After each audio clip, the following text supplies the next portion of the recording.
Ashley Heidemann from JD Advising. Before we dive into our video, let me give you some background on our completely free law school prep course. You can find a link below and sign up to access it right away. And if you find this video helpful, please like and subscribe to our channel. As of this taping, we have literally thousands of students enrolled in this free law school prep course. We're also very grateful that students rated this course an average of 4.76 out of 5.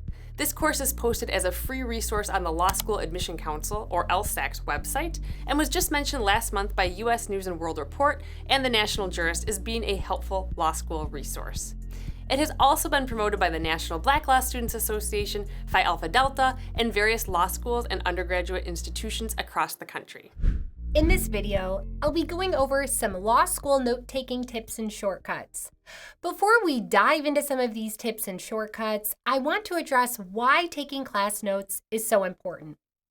The main reason that taking notes in law school is absolutely critical is because sometimes law school professors like to test what they discuss in class. Thus, having good class notes that capture the essence of what was discussed in class is absolutely imperative to you having a good outline. That outline is key because you will ultimately learn it and use it to practice your application of the law in your exams. These tips are going to help you become more effective when you take notes. They're going to help you save time and make your notes better, which, for the reasons we already discussed, we know having good class notes is key to your success. If you have your own shortcuts for note-taking, great. If not, start with these, and soon you will develop your own approach. The first tip is to try to take notes by hand. The vast majority of students take notes on their computer.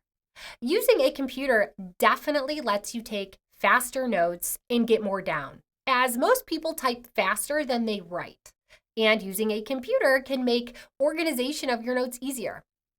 However, there are also advantages to taking notes by hand too. Studies have shown that when people take notes by hand, they are likely to retain more information than when they type. Studies also show that people oftentimes have a deeper understanding of the concepts in which they take notes on. This makes sense because you actually have to think about what you're writing down and digest it to be able to take notes. Whereas if you're typing, you can just type everything that you hear without really thinking it through. Additionally, by taking notes by hand, you may find that you're simply less distracted in class. If you have your computer sitting in front of you in class, you may be tempted to go online or do something other than pay attention to class. But if you're taking notes by hand, a lot of those distractions are simply eliminated. So, if you haven't tried this yet, we encourage you to try it out and see if it works. You might find that it's a game changer. The second tip is to get in the habit of using abbreviations. This is going to help you, especially if you take notes by hand, because you will be able to work faster. The handout in class provides a lot of suggestions on abbreviations. Feel free to use any that make sense to you. But remember, your class notes are for you. So if you come up with some abbreviations that work for you, great. It doesn't matter if it makes sense to someone else. The third tip is to color code your notes. For instance, you may use a certain color for notes on cases and a different color for hypotheticals that your professor goes over. The point of color coding is that it makes it easier to go back through your notes when you're studying or making your outline. By color coding your notes, when you review them, you will know exactly what you're looking at. The fourth tip is to use TextExpander or something similar. If you're not familiar with what this can be extremely helpful to someone who uses abbreviations a lot. For example, in civil procedure, if you write SMJ every time you refer to subject matter jurisdiction, you can use TextExpander to insert the words for you. Thus, every time you use that abbreviation, it will change it to subject matter jurisdiction. This is a nice thing to implement because it will make your notes easier to read when you go back through them to study with little effort on your part. Or you can use the replace or the find and replace function in Word to change out abbreviations or words for specific words or phrases in your notes. The outcome will be similar.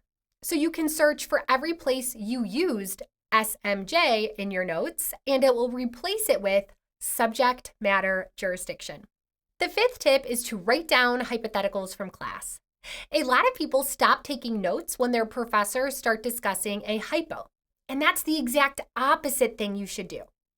Remember, professors like to test what was discussed in class. So if they throw out a hypothetical, you should write it down. Make sure you write down any conclusion or answer that they give too. This way you can come back to it and study it or quiz yourself later. Making sure you take notes on the hypotheticals discussed in class might be our most important note-taking tip.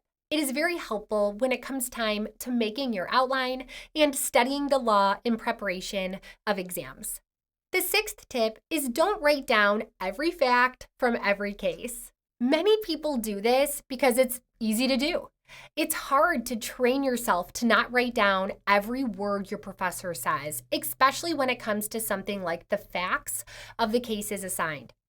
Cases are obviously important, and they are most important when they illustrate a rule. So if you are already in school, go through your notes and look at what you're writing down. Are you taking down a whole bunch of facts that are not relevant to hypotheticals or examples discussed in class? Do you have a lot of background on cases or procedural posture that is not otherwise relevant to the class discussion? If so, these are signs that you're taking notes on things you don't need. While this is not necessarily a problem, it does create more work when you have to go back through your notes and weed out what is not important. Thus, when your professor discusses a case, focus only on those facts that are important and write those down. This will reduce some of your class notes and make it easier to review the important information. The final tip is to try to review an outline from a past student before or during class.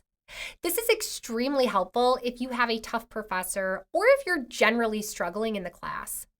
If you can look at a previous student's outline, it can help guide you about what is important and where your professor is going with the class. It helps provide you with the bigger picture, which can be difficult to see on your own sometimes. All right, that wraps up our tips and shortcuts on note-taking. We hope you found this video helpful.